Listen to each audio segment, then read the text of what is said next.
Good morning to everyone. Kain na ho kayo. Atin ang pagkain ay fried rice. At mayroon pa tayong miswa na may sardinas. Kain na po kayo.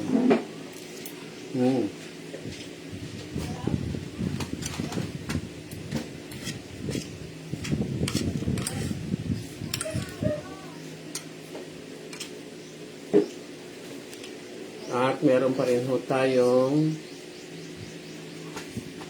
kaputol na tuyo. Kaputol lang. Hindi pwedeng maraming tuyo. Masyadong maalat.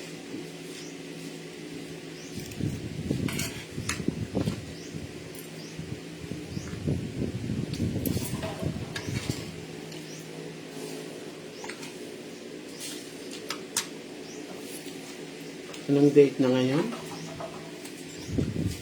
February 3. Tama ba?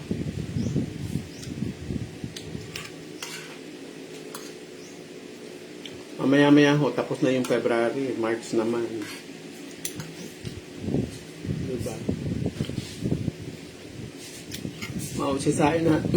Mausisaan natin. Pasko na ulit.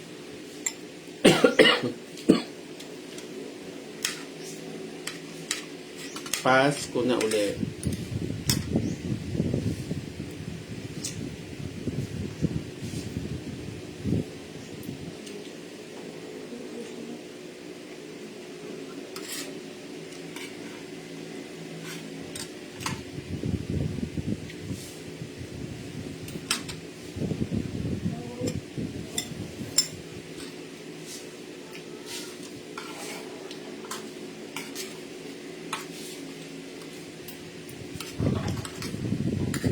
Kailangan kong magkutsara kasi ako po ay nag-type. Type.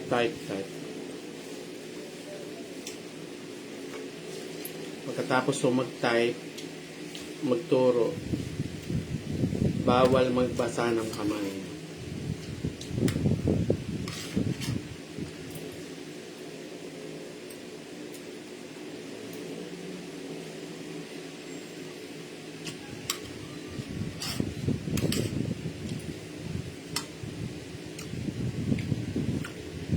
Good morning po sa aking nag-iisang nanonood. Ayan, dalawa na. I-type po nyo kung sino kayo dyan sa baba para may shout out po kayo. Hindi ko kayo nakikita. Bakit kaya ganun? Minsan may time na hindi ko makita. Internet signal siguro.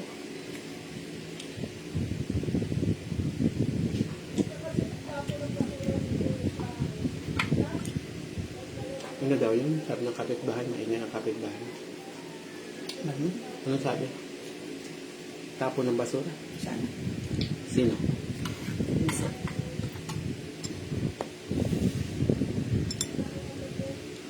Magtatapon? Diyan yata. Tinapon yung pinagkainan. Yung plastic. May kumain sa labas? Kagabi. Yung baso niya pag kumain sa chicheria.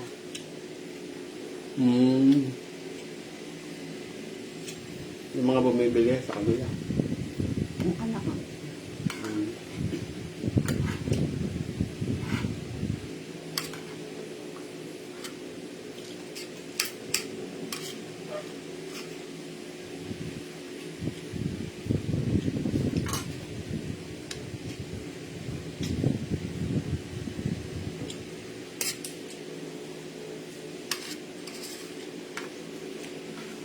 Ngayon lang ho tayo kumakain kasi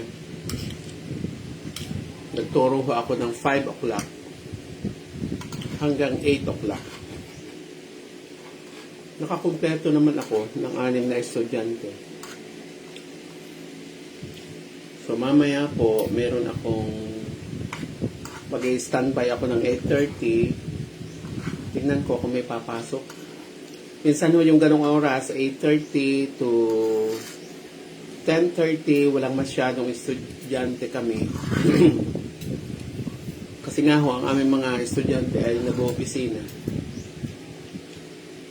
Pero minsan, meron pa rin ho pumapasok yung mga retired na.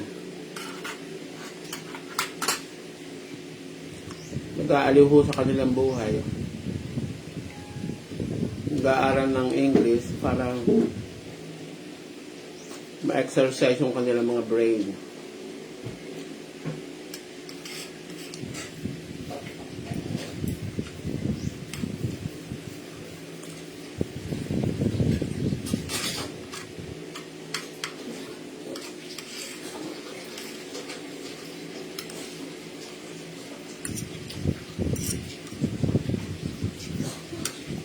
Basta ho ako, Monday to Friday, alas 4 pa ho ay gising na. Yun ho ang aking schedule. Maaga pa, mulat na.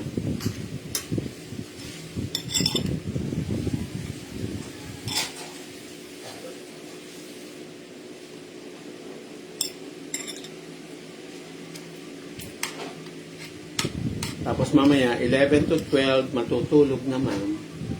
Kasi inaantok na.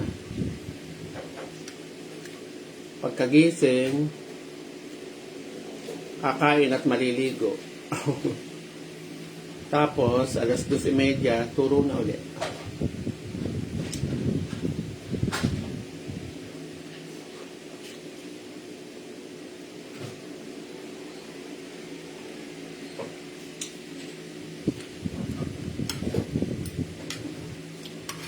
May mga break naman ho tayo. Kaya nakakapahinga din.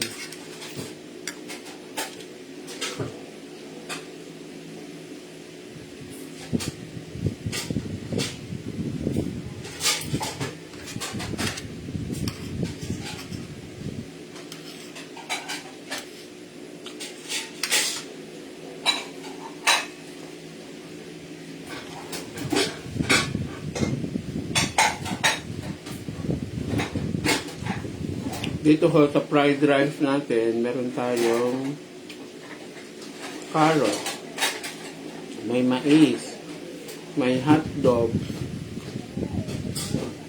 may green peas, di kasama ng gulay.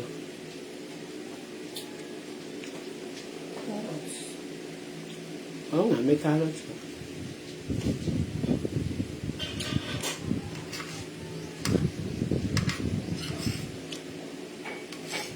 Isang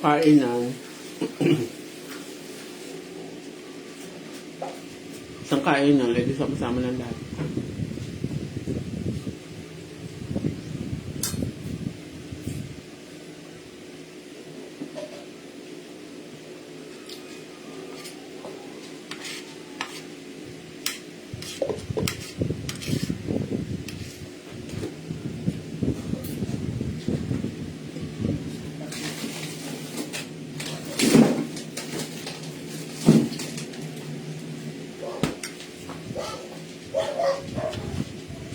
Ayan, nagkagulo na ang aso sa labas.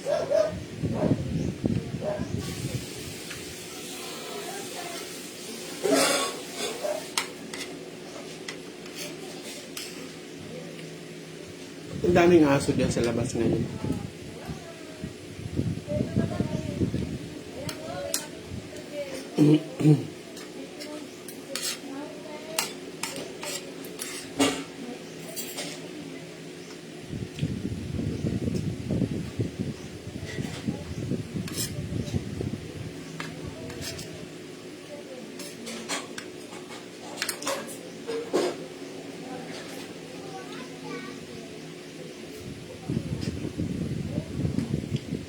At yung kape ay walang asukal. Nag-iingat na ho tayo sa sugar. Walang asukal. Kapag order kaya ng barakong kape,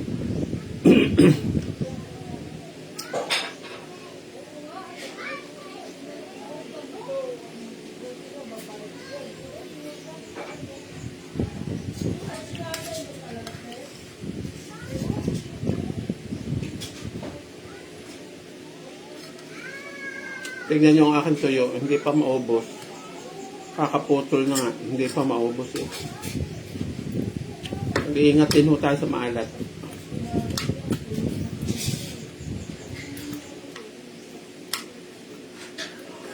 Ibalik natin. Huwag tayong masyado sa maalat.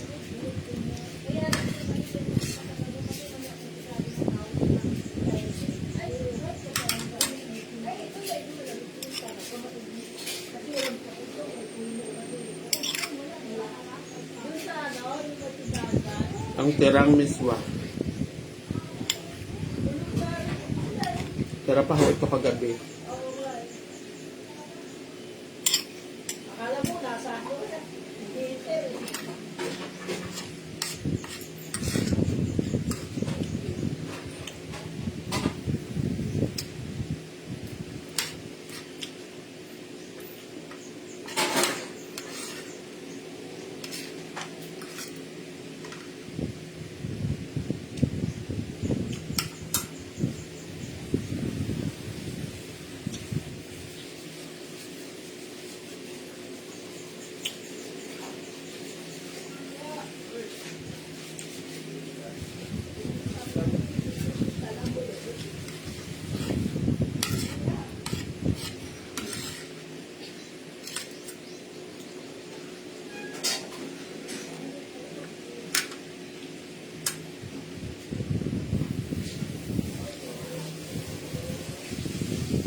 Wala tayong dessert.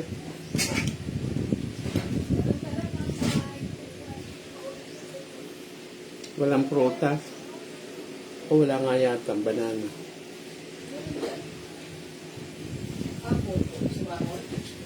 Pahingi nga.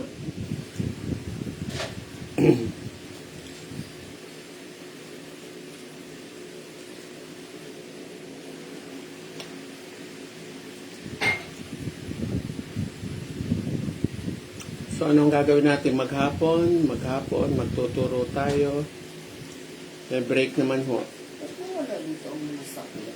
And then, ang ending ho natin ay hanggang 10:30 ng gabi.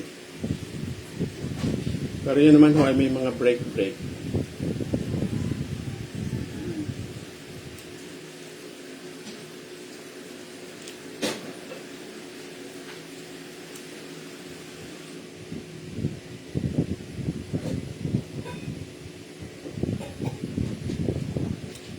Kailangan natin maghanap buhay dahil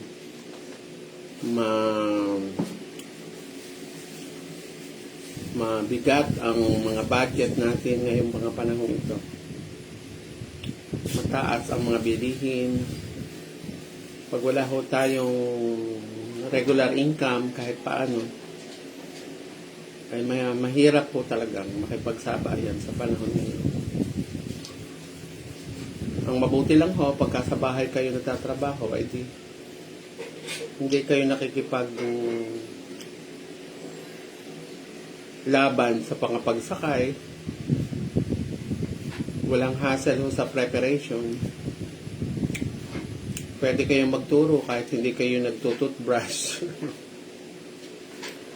Pwede kayong magturo kahit naka-short lang kayo. Hanggang dito lang naman ang camera. Diba? Yun ho ang mga advantage naman ng online teaching.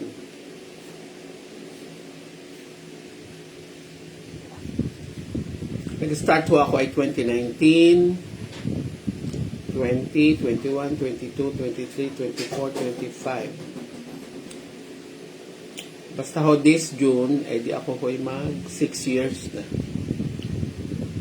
Parang kailan lang ako nagsimula. Parang kailan lang. Pero syempre, kinakailangan natin pagtsagaan dahil wala naman tayong alam na trabaho kung hindi ang magturo.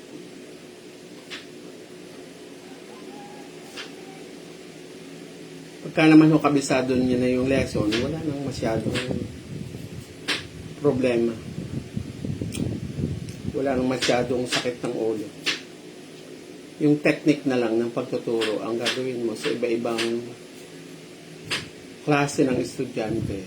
Kung may beginner, high beginner, intermediate, or advanced, doon ka lang mag-a-adjust.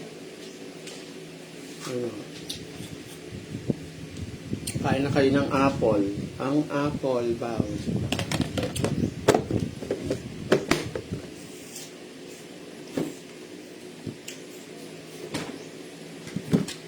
May pa-apple pa tayo.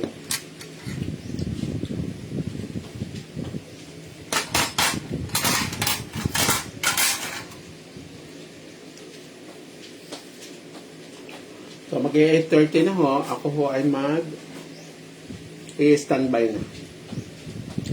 Thank you.